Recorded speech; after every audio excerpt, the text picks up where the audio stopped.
Hello everyone and welcome to my channel. This is the 41st part of What If Deku Had a Robot Wolf. I hope you enjoy. Link to the original story and author in the description. Chapter 41, The Children of Blood. When Izumi heard the first explosion, she quickly ordered Durandal into armored wolf mode. She was already wearing him by the time of the second explosion and was already halfway towards the lobby when the third explosion went off. "What's happening?" Himiko said as she rushed up beside her. She was wearing casual clothing and was carrying a knife. "Don't know, but by the sounds of it, we're under attack," Izumi replied. "By who I don't know. My money is on it being either League of Villains or the Avalon Remnant," Durandal added. They were soon joined by Rolls, who looked like she had just come out of the shower and had to rapidly put on whatever was available to her, as her hair was still wet, as were parts of her clothing. "Rolls, what's going on?" Izumi asked. Due to the other girl's psionic abilities, she might be able to tell them what was happening. "We're under attack," Rolls replied. "Some group called the Children of Blood." Izumi scowled. "Stain followers," she growled. She really hated that guy, and now his bloody followers were attacking them. Could she have a month where she wasn't attacked by a bunch of villains? Ingenium? Izumi asked. This was a full-on emergency, hero names only. "Follow me," Rolls replied. It would be easier for her to show them where he was and then tell them. They found the hero wearing his hero costume in one of the offices, and two knockout villains on the floor. Both of them were dressed similarly to Stain. "Redcoat, Yusako, Drusilla. I'm glad you're alright," Sensei said as he turned towards them. "Sir, I know who's attacking us," Rolls said. "Stain followers, a lot of them. They call themselves the Children of Blood, and they want to kill everyone in this building. But, they have something called a Nomu with them." "A Nomu?" Izumi gasped. These guys had a Nomu with them. That meant they were working for the League of Villains. "You know what that is?" Sensei asked. "Yes," Izumi said with a nod. "The League of Villains brought a bioengineered monster with them to the USJ attack. Their leader called it Nomu. It was made specifically to kill All Might, and, had those Avalon Remnant forces been there, it would be highly likely that it would have been able to kill him," she explained. "If these guys have a Nomu with them, then we have to be careful. We have no idea how strong that thing is." "Noted," Sensei said before he turned towards Rolls. "Redcoat, can you sense where the Nomu is?" "No, I can't," Rolls replied, shaking her head. "Whatever this Nomu thing is, I can't sense it. And none of the attacking villains have eyes on it. It's like, there's no mind for me to read, almost like a robot." "So you don't know where it is?" Himiko said, looking slightly pale. "Okay, that just made those things so much scarier. If Miss I can read your mind can't sense where it is, then we have no idea where it could be." "Right," Sensei said. "Redcoat, take Yusako and head for the back entrance. We need to start evacuating people. Most of the villains are attacking the front, so we need the back secured. Most of my sidekicks are either out front or on their way here and won't be able to help." "I'll come with you," Native added as he rushed in. "We're the ones responsible for your safety, and it'll be irresponsible to just let you all go on your own." "Thank you," Izumi said with a smile. "Having a pro with them when securing that back will be helpful." "Don't mention it," Native said. "You three, follow me." 4. Durandal remarked as Izumi, Rolls and Himiko followed him out of the room. He hated when people forgot about him. "Stay safe," Sensei said before he rushed outside to join the fight. The five of them quickly left the room and headed towards the back entrance. Native leading the way with Izumi ready to move ahead of him. "Native, if it's okay with you, when we get outside I'll go out first," she said. "If there's someone waiting for us I can tank the hit." "Well, Durandal can take the hit anyway." "Good idea, Yusako," Native said. "You're the only one wearing heavy armor. Just don't do anything to get yourself killed." "Can't Redcoat just use her powers to see if there's anyone at the back?" Durandal asked. "I can, but getting an eye on the area is safer," Rolls replied. "We know they have a Nomu and I can't detect it. Plus there are ways to hide from me. Quirks that can hide someone's mind from sight, or whatever Himiko did to sneak up on me in the showers yesterday and slap my arse. I'm sorry. It was just asking to be slapped, Himiko said as her mentor native gagged and almost tripped. You're lucky I like that sort of thing, Rolls remarked with a smirk. Now is not the time to be talking about this, Izumi shouted, really glad she was wearing Durandal so that no one could see her blush. God, that woman was just too casual when it came to stuff like sex. Soon they reached the back door. Izumi rushed forwards and barged it open, and her paranoia was quickly proven right as she immediately rammed into someone dressed somewhat like Stain, knocking the air out of him. So they did have people out here, Izumi thought as she kicked the man to the ground before noticing several more similarly dressed people ahead of her. What the fuck? Rolls gasped at the sight of the 15 or so villains before them. Where the hell did this lot come from, and why can't I sense them? We can find out later, Native said as he got into a combat stance. Kill the false heroes, one of the Stain followers shouted before he and his comrades charged them, weapons raised and ready to strike. Tomura was oh so very fucking disappointed by what he was seeing.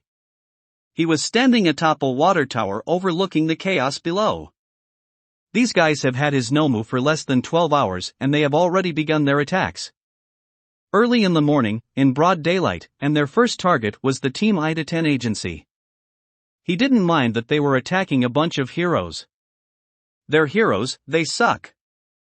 But for the love of God, do you really need to hit such a high-level boss first without gathering sufficient experience and supplies first? He already made that mistake once. He relied too much on the symbol of strife to bring down All Might. This was why his next attempt to kill him would be more thought out and better prepared, with better, higher-level units backing him up. These guys clearly didn't plan this attack well. They received the Nomu and immediately attacked the hero agencies without any sort of planning or preparation. Well, there was some planning. They did try to drive a truck full of explosives into the Team Ida-10 agency. Try being the operative word, since they completely fucking missed. To be fair, the guy did swerve out of the way of another car, but come on, you're villains, for crying out loud. What's a little collateral damage? And they were doing it in broad daylight. What the hell were these people thinking? Heroes are more alert during the day. It would have been smarter to attack during the night. Hell, if he was doing this, he would have just dumped several Nomu around the place at night, when people are more tired and winding down. You know what, Kurogiri, Tomura said as he looked down at the chaos below, seeing not one dead hero. I am so glad I decided to be cautious with these people. They are just as bad as the mooks we brought with us to the USJ. Highly trained army, my ass, they're getting their asses handed to them out there. Indeed, Kurogiri said, this was poorly planned and executed. Yeah, Tomura said, scratching his neck seriously, even my plan to attack the USJ was more thought out than this. We were prepared for anything the heroes could throw at us. We only failed because we had a griefer interfere with our raid, he said. Also, why are they splitting up their forces? Those 3 Nomu would have been dangerous together, but on their own, they're going to get singled out. Where are the other 2 anyway? Kurogiri looked at his phone. According to the Hero Network, one's attacking the Ryukyu agency, and the other's going against Dash, he said before he sighed heavily. The battle hero, Apostle. Idiots. I'm sorry, what? Tomura said, sounding shocked. They're attacking Apostle? Well, they're all dead. She has close ties to the JSDF and acts as a liaison officer during operations that require both heroes and the army. Plus she's a death dagger, and will happily kill anyone dumb enough to attack her. And let's not get started on the 3rd Armored Recon Battalion she likes to hang out with, he said, noting how fucked the COB members attacking Apostle were. Oh well, at least we may get some useful Nomu material out of it. Well, isn't this interesting? A female voice said behind them, a villain talking about their plans out in the open. Not a very smart thing to be doing in broad daylight. Tomura turned around to see a woman standing on the other side of the water tower they were on. She was wearing a half-skull mask that covered her eyes, with a black hooded cloak covering a plain back shirt and trousers, and plain red sneakers on her feet. Her hair was black and messy, tied into long messy twin tails. Her lower face was visible and scarred, her lips were chapped and uneven and there were scratch marks over her neck. Who the hell are you? Tomura asked, sounding annoyed. You can call me Shinigami, the woman said. And you must be Tomura Shigaraki, leader of the League of Villains. I must say, you're putting on quite the disappointing show down there. Your minions haven't even killed anyone yet. Well, unless you count the few people who killed themselves. They're not mine, Tomura retorted, which was true, they weren't his. Could have fooled me, Shinigami remarked. They have your, what were they, Nomu, with them? They're just on loan, Tomura said, just to see if these guys are worth my time. Shinigami shook her head. For a villain you sure are talkative. You really shouldn't say so much around someone who can easily use that information, she said before she suddenly turned around and swiped at a small portal Kirojiri had made behind her, dispersing it and causing Kirojiri to let out a grunt of pain, especially when you can't be sure you'll be able to kill them, she said with a smile before she turned back to face them. I'm surprised Rot still works on your warp gates, Kirojiri. Would have thought the good doctor would have patched that out. But then again, he's probably too busy developing more of those Nomu friends of yours. What? Kirojiri said, sounding confused. Patch that out, how do you patch a quirk? And what did she mean, still works on him? He'd never met this woman before in his life. Tomura was equally confused. How did this woman know Kirojiri or the doctor? He didn't mention either of them by name. Who the hell are you? Shinigami smiled. I'm the puppet who cut her strings, she said before she leapt forwards quickly and kicked Tomura in the chest, sending him flailing backwards and off the water tower. Kirojiri reacted quickly, opening up a warp gate below Tomura and transporting him back to the bar alongside himself. Of course, he couldn't just dump him onto the ground as that would risk causing serious injury to Tomura, so he opened up the gate on the floor, causing Tomura to fly upwards. He then quickly reformed underneath him and caught him just as he started falling down. Thanks, Kirojiri, Tomura said as Kirojiri put him down onto his feet. You're welcome, Kirojiri replied. Tomura, the voice of Sensei, said, what happened? Why did you leave? Our new allies decided to launch their attack this morning, so I decided to watch, Tomura replied. They're attacking one of the top 10 with only one Nomu. Fools are making the same mistake we did. They didn't even plan this out well. They just went in Leroy Jenkins style on several high-level bosses the moment we gave them the Nomu. I thought they were going to attack a bunch of low-level heroes, not other members of the top 10 and a death dagger. Well, at least we gave them 3 defective Nomu. The therapist said we could easily have lost some good quality ones to this attack. Did they even have time to properly plan out their attack? Well, they're attacking Ingenium, Ryukyu and Apostle, Tomura said, so probably not. I'm sorry, did you say Apostle? The hero whose agency is right next to a military base? Dr. Kid, I said. Which one did they bring to that? The eyeless one, I believe, Tomura replied. Well, they're fucked. The therapist said Eyeless was designed to take on Burnin. He was supposed to be able to consume fire to both heal and make himself stronger, but we added fire resistance to it and, annoyingly, it mutated into fire immunity, rendering both heat up and fire healing useless. Well, I see you were right to be cautious with the children of blood, Sensei said. I am proud of you, Tomura. You have already begun to show improvement since the USJ. But you still have much to learn. Yes, Sensei, Tomura said, I will focus on finding people who can be of use to us. Good, Sensei said. Still, why were you falling when you came in? I slipped, Sensei, Tomura replied. I see, Sensei said. I suggest you keep an eye on your surroundings. It would be embarrassing if your career was to come to an end because of a fall. I will, Sensei, Tomura replied. Now then, let's return to turning All Might's ex-sidekick into a Nomu, the therapist said happily. Did you really need to shoot him so much? Cute, I asked. A simple bullet to the head would have sufficed, not a full clip from an SMG. I had a lot of anger that needed to be vented, and that man pissed me off, the therapist replied. Dr. Kid, I sighed. I just hope this doesn't affect the Nomu too much. I don't often make them out of people you've broken, he said before the audio-only sign disappeared from the screen. Tomura sighed as he sat down, not going to tell him Abo-Kurogiri inquired before he cut him off with an O. Kurogiri backed off before he walked behind the bar and started cleaning glasses. He knew better than to argue with Tomura when he was in one of his moods. Although he was wondering why he wasn't telling Sensei about Shinigami. Tomura meanwhile felt conflicted. Sensei did just compliment him, yes, and he liked it when he did. But then, why did this compliment feel so different? His compliments normally felt better, more enriching. But this one felt different, but he couldn't tell why. Then there was that hero, Shinigami. How did she know both Kurogiri and the doctor? It was possible that she found out about him from the USJ report. But if that was the case, why did she act like she had met him before? I'm the puppet who cut her strings. What did she mean by that? Did she know Sensei? If she did, then why didn't Sensei mention her before?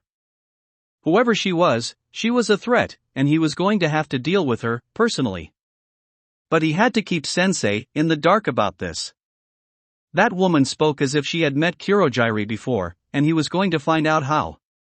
Before he kills her, that is. When Shiharu woke up this morning, she wasn't expecting much, just some paperwork, a patrol or two, maybe some business-related stuff. You know, things heroes normally do, except fighting. She knew that was important, but she wasn't really focusing on that for this internship. So it's rather surprising and annoying that today, whilst they were on an early morning patrol, they were suddenly jumped by a bunch of Stain fanatics. Fun. She was joking, this was not fun. Not fun at all. She's received no combat training, at all, didn't really train for it after all, didn't think she needed it. And she couldn't really use her minds as they were in a densely populated area and she didn't want to blow up someone's car. Thankfully, she was surrounded by 3 other individuals who did know how to fight. Iwabumi, Itsuka and Saiko were surprisingly good fighters, which she expected since one was a pro hero and the other 2 were hero course students who probably prepared properly to become a hero. Unlike herself, who never thought such a path was open to her, so she wasn't really prepared for a fight. She did regular exercise though, always good to keep her body nice and fit. Can't keep good looks like this by sitting around all day now, can she? So, instead of fighting, she tried to help get people away from the fight, tried to bring the operative word, as one of the guys attacking them had some kind of cloning or duplication quirk, and was sending his copies to harass her. The copies weren't strong, a single punch was enough to make them dissipate into dust, or dandruff since the guy making them was shaking the stuff out of his hair to make them. Gross. How much dandruff do you have? Seriously, get some head and shoulders on that head of yours. Shiharu shouted as she bashed another dandruff clone with a handbag a kind old lady had given her. Well, she meant kind in the operative sense, as said old lady had, before giving it to her, hit a villain with a lion mutation in the groin with it and called him a bad kitty. That was fun to watch. The man who was sending these dandruff clones at her didn't respond, and just shook his head so that more dandruff would fall, creating more clones of himself. She wondered why he was doing this instead of attacking him herself, but this was a villain she was talking about here, most of them aren't well trained. Thankfully, she didn't have to hold the dandruff clones off for much longer, as the guy had poor situational awareness. This allowed Itsuka to come up behind him and knock him out with a chop to the back of the neck. And that's the last of them, Itsuka said with a smile, brushing her hands. Thanks for your help, girls, Iwabumi said with a motherly smile. Hopefully we don't have any more villains to deal with this week. Agreed, Shiharu added as she walked over. I think this is enough villain activity for one wee dash. Behind you! Itsuka suddenly shouted. Shiharu quickly turned around just in time to see another villain behind her, who sneezed and fired his snot at her. Alright, that was very gross and disgusting. She didn't know what would happen if that snot hit her and she did not want to find out. Thankfully, she didn't have to, as Saiko quickly leapt in front of her and held up her hand. A sort of shield then formed in front of her, which the snot hit, and promptly exploded. Okay, explosive snot. That must make sneezing a hazard. But the shield, that was new. Didn't Saiko say that her quirk made her smarter when she drank tea? Iwabumi quickly bolted into action and jumped over them, landing in front of the villain before she spat into his face. Okay, that too was new, and what her spit was, it definitely wasn't normal, as the villain was now clutching his face and screaming in pain. Nice. Iwabumi started coughing violently into her hands. Psycho quickly dismissed the shield and rushed over to her. Are you okay? I'm fine, Iwabumi replied between coughs. Just really hate doing that, she said before she straightened herself out. I'll call the police to detain these people. You three restrain them quickly. We can't risk them waking up on us. The three girls nodded before they quickly went about restraining the knocked out villains. An unsurprisingly easy task since they were already knocked out and couldn't resist them. Psycho, what was that shield thing? Shiharu asked just as they finished restraining the last villain. You said your quirk made you smarter after drinking tea, not generate a protective barrier. It does. I do get smarter when I drink tea, Psycho replied, but I went through a quirk awakening early this year. Now drinking tea not only makes me smarter but also temporarily gives me a new ability to use, like the protective barrier from earlier. But I'm still getting used to it. The ability I get is different depending on the tea I drink, and I'm still finding new things I can do with it. That's interesting, Shiharu said. I know someone who might be able to help. She's a quirk nerd who is very good at analyzing quirks. She helped me out a lot. Hell, she's part of the reason why I'm here. If it weren't for her, I wouldn't be a dual course student. Yes, you were announced as a member of the management course, Psycho said. Well, I would like to meet this friend of yours. I've been able to make some progress by myself, but having someone who's an expert with quirks would be helpful. My quirk has become very complicated since it awakened. Okay, I'll get in contact with her later, Shiharu said with a smile. Great, Psycho said with a smile. I can't wait to talk to her. Izumi grunted as she knocked out the last of the villains. Unsurprisingly, they were easy to deal with. None of them looked like they had actually held a sword before, and the two who did had piss-poor forms. That, and whilst Roll's telepathy was useless, her telekinesis wasn't, so she was able to just throw people around without much issue. Izumi wished she had some form of telekinesis like her mother. That's the last of them, Izumi said, looking around to see that all of the villains were on the ground. Seriously, who trained these guys? Durandal remarked. None of them knew how to use a sword. Agreed, Himiko said as she flurried her knife. Seriously, I'm self-taught with knives and I still kick their arses. I don't even have my swords on me. Native walked over clutching his shoulder, one of the villains having gotten a lucky slash on him. Most villains aren't well trained, he said. Most of them are people who decided to use their quirk for villainy but never really trained it. It's why most villains are taken down quickly. It's the trained ones who are the most dangerous. At least these guys weren't as well trained as Stain was, Roll said. Still, how could I not sense them? I should be able to read their minds, even when they're unconscious, but I can't. It's like their minds are hidden from me. Shrouded even. One of these guys must have a quirk that allows them to hide people from quirks like mine. But, if that was the case, why are they still hidden from me? Maybe it's someone else hiding them, Izumi theorized as she walked over to Native and put her hand on his shoulder, and accidentally activated gearshift shit. I'm sorry, I didn't mean to do that. She said as she quickly pulled her arm back. Are you okay? I'm fine, if a bit winded, Native replied. His breathing had gotten slightly heavier. Also, my arm doesn't hurt now. They both quickly looked at his wounded arm and were shocked to find that the cut from earlier was gone. The wound was completely healed. How did you do that? Native asked as he examined the healed area. I don't know, Izumi said. All I did was accidentally use a new technique on you and she said before her brain went into overdrive. Gearshift allows me to change the speed at which things accelerate. What if I can change the speed at which people heal from injuries? Okay, it might not be as efficient as Recovery Girl's quirk, and there might be more kickback, but for things like cuts and stabs, it should be perfect. Shame I can't use it to give Eri back her vocal cords, she thought before looking back up at Native. I think I may have healed you. I recently discovered a new aspect of my quirk that allows me to change the speed of other things. Maybe I just speed up your body's natural healing. Well, whilst that is good to hear, You better not do that again, Native said as he straightened himself out. Better to try that again under controlled conditions. Izumi nodded. She knew better than to use an untested ability in the field. After all, she ended up breaking herself the first time she used one for all. Well, that's the rear secured, Himiko said. Redcoat, you can inform Ingenium the back is secured now. Problem. Can't Rolls replied. Someone's hidden him from my sight.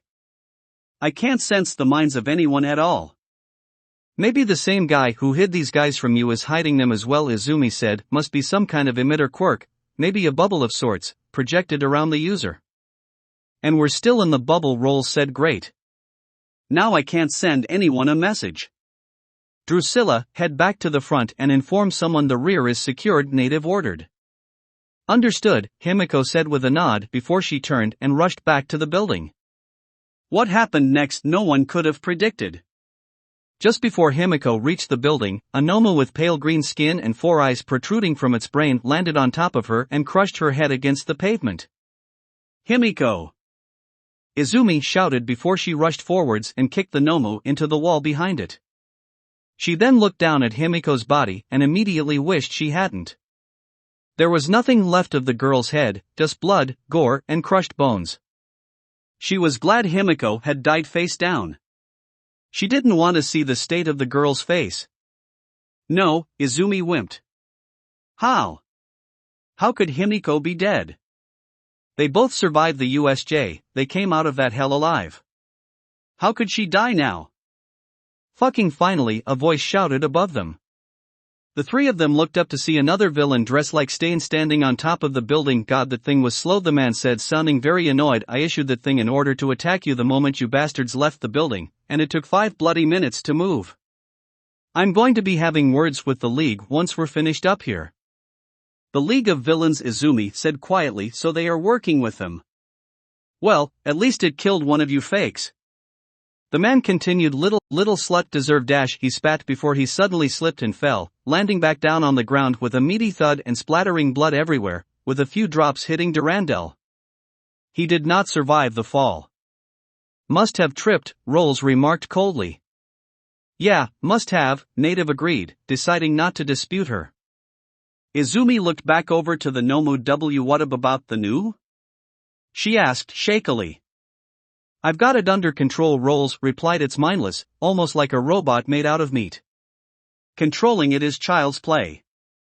Literally, even as a child I could be able to control this thing. You can read people's minds again? Native asked. Yes, Rolls replied with a nod. The guy who just fell, his quirk made a sort of null field around him, hiding the minds of anyone inside. Telepathy wouldn't work on anyone inside the field. And by entering the field myself, my telepathy became useless, she said. Good thing it didn't affect my telekinesis. But still, I should have been able to stop it or sense them. Maybe then Himiko wouldn't dash. Native put his hand on Roll's shoulder. Don't beat yourself over this. I was the one who was supposed to be looking after her. And I failed her. I just hope her parents can forgive me for this. Don't bother telling them, Izumi said as she turned away from Himiko's body and started to walk over to them. They'll only thank you. What? Native said as he turned towards her. There's a reason she doesn't use her family name, Izumi replied before there was a sudden sharp stabbing sensation in her head. Behind you. She turned around quickly, just in time to see the knife approach her neck. What? The Izumi gasped as she quickly grabbed the knife and struggled to keep it away from her neck. Her eyes then widened in shock at the sight before her. The knife was being held by Himiko. Her dead body was attacking her. Himiko, she fretted at the sight. Himiko's dead body was moving and was attacking her on its own. How? How was this possible? Native quickly rushed in to help, but the moment he got close, Himiko's body slashed at him, cutting a deep cut into his chest. She was about to follow up with another slash, but Izumi quickly got in the way, and once again started trying to wrestle the knife out of the moving corpse's hand. Rolls moved in quickly and dragged Native away. It may not have looked like it, but the man had been wearing body armor, a ballistic vest underneath his costume to protect against knives and bullets, and Himiko had slashed straight through it like it was paper. How was this possible? Himiko was dead, her head was turned into paste. How was her body moving around like this? Was there another villain controlling it like a puppet? She got her answer when the blood and gore that had made up Himiko's head started moving towards her like it was magnetized to the girl's body. And not just her blood, but the blood from the man who had been blocking Roll's telepathy. It took all of Izumi's strength not to falter at the sight and keep hold of the knife, struggling against the headless body. When the blood made contact with Himiko, it moved up her body and was absorbed into her skin. Moments later her head started to regenerate. What the hell was going on? Himiko's quirk was transform, not regenerate, and even if it was some form of regeneration, very few regeneration quirks allowed the user to survive getting their head crushed. The regeneration was quick. In about 10 seconds Himiko's head had completely reformed. Izumi was shocked by the girl she was now staring face to face with. It was Himiko, no doubt about it, that was her face, but her hair and eyes had changed. Her hair was now blood red and wasn't tied up into twin buns. Her eyes were now heterochromia. Her left was mostly unchanged, still cat-like, but now colored red like blood. Her right eye, however, had undergone a drastic change. Her sclerae were now dark gray, her iris was now purple, and her pupil was now a crosshair, a lot like May's. Izumi had hoped that Himiko would regain her senses when her head had regenerated, but that was not to be. Her face was distorted into a look of primal anger and rage, almost uncontrollable, and she was growling at her. It was like Himiko had been replaced by a primitive beast hellbent on killing anyone who came close. What the hell happened to her? Izumi tried to wrestle the knife out of Himiko's hand, pouring one for all into her arms and legs. But even with that and the strength boost she gets from wearing Durandal, she was still struggling to keep the knife away from her throat. Suddenly the Noom appeared behind Himiko and slapped the back of her head. The girl quickly retaliated and started stabbing and slashing at the Nomu, her knife barely having an effect on it. That should keep her occupied, Rolls said before she started treating Native's wound. What did you do? Izumi asked, using the opportunity to back off and move closer to Rolls. Told the Nomu to get Himiko's attention but not to harm her. Rolls replied, I needed a way to get her away from you in such a way that won't risk her getting closer to Native. So you decided to sick the Nomu on her, Durandal remarked. How did you even do that?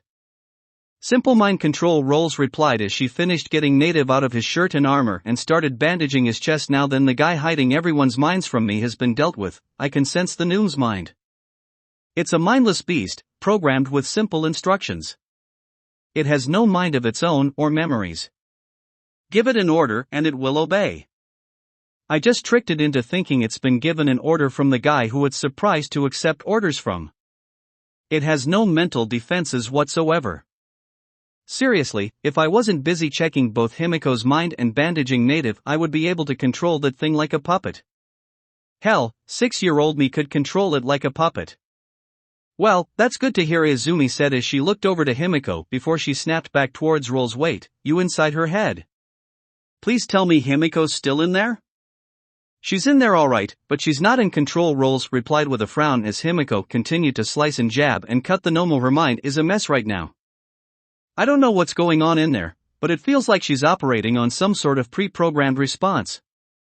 Pre-programmed, Izumi gasped as she looked back at Himiko. What did she mean by pre-programmed? Himiko's not a computer or a Nomu. She's human like the rest of them. All we can do is keep back and wait for her to regain her senses whilst she goes to town on the Nomu. Rolls continued as she finished tending to Native's wounds. Don't worry, I've already alerted Ingenium to what had happened here. He's on his way. Izumi nodded before she looked back at Himiko. The girl continued to cut at the Nomu for a few more seconds before she stepped back, realizing that her knife wasn't really doing anything to it, so she dropped it. Gray sludge then quickly covered her body as she transformed into Izumi. She then charged the Nomu once more, her right arm pulled back ready to punch the bioengineered monster. An arm bathed in green lightning. Himiko! Wait! Izumi shouted as she leapt forwards, realizing what was happening. But it was too late. Himiko punished the Nomu, turning its upper body into a red mist. Himiko's transformation immediately blasted off of her, revealing her right arm was broken, bloody, and bruised. She collapsed onto her knees just as Izumi reached her. She knew it was dangerous to be this close to Himiko, but she didn't care. Himiko was her friend and was in need of help. Plus, she just used her quirk, she just used one for all. How the hell did she do that? Did I accidentally pass off one for all to her? She thought in a panic. How could she have passed one for all? She said she wasn't going to pass. So how was Himiko able to use it? She was suddenly brought to the attention of crying. She looked over at Himiko and saw that she was crying. Himiko? She said softly, putting a hand on the girl's shoulder. Himiko immediately leapt onto Izumi and hugged her tightly, crying into the girl's shoulder. Izumi was quick to put her arms around her to comfort her. Himiko was back in control, but it was obvious that this ordeal would affect her for a long time to come. But, whatever happened, Izumi was going to be by her side every step of the way. Ryukyu growled as she smashed the Nomu into the ground, finishing it off. It was shockingly fragile, taking only a few hits to bring down, and even though hitting it had been a bitch, she was able to take it down in the end. The villains who had attacked them, men and women dressed up like Stain, were easily dealt with as well. Nijire had been able to deal with most of them herself. Her new move Nijire Wave Pike had proven quite useful for dealing with the tougher villains. That's the last of them, Nijire said as she blasted the last villain in the chest, knocking him out. Ryukyu's other sidekicks helping them out. Good, Ryukyu said before she transformed back into a human. Start tying these people up, I don't want them to wake up and attack us again. Wait, where's Galastram? Nijire quickly looked around and started to panic. Achiko wasn't anywhere to be seen. She had told Achiko to keep by her, but she must have gotten separated somehow. Nijire-chan, take to the sky, find Gala. Ryukyu ordered before something caught her eye. It was Achiko stumbling out of a nearby alleyway. Achiko! She shouted as she rushed over, quickly followed by Nijire. Achiko was a mess, her hero costume was covered in cuts, her helmet was missing and she looked exhausted, staggering from side to side as she walked, but despite her costume being damaged, her body was unharmed. Achiko, are you alright? Nijire asked frantically as she reached the girl and put her hand on her shoulder. Achiko was unresponsive, she just stood there, muttering something and protect our souls against the devourers. As mother commands, so shall it be, she muttered quietly, just barely audible. She then collapsed into Nijire's arms. Achiko! Nijire shouted as she laid Achiko down on the ground. She was alive but unconscious, probably from exhaustion. But how? They only got up a few hours ago. Someone get a medic over here. One of Ryukyu's sidekicks, who had a good deal of medical training, quickly rushed up to them and started treating Achiko, all the while Nijire remained by the girl's side. The Children of Blood's attack was over. It was a short attack, lasting only 10 minutes. Whilst for most of those involved it wasn't anything too dramatic, nothing more than another day on the job. But for some, it was hell. That will be it for this part. I hope everyone enjoyed. If you did, please leave a like and comment if you want part 42. If you want to hear more from me, subscribe. I hope to see you all in the next one.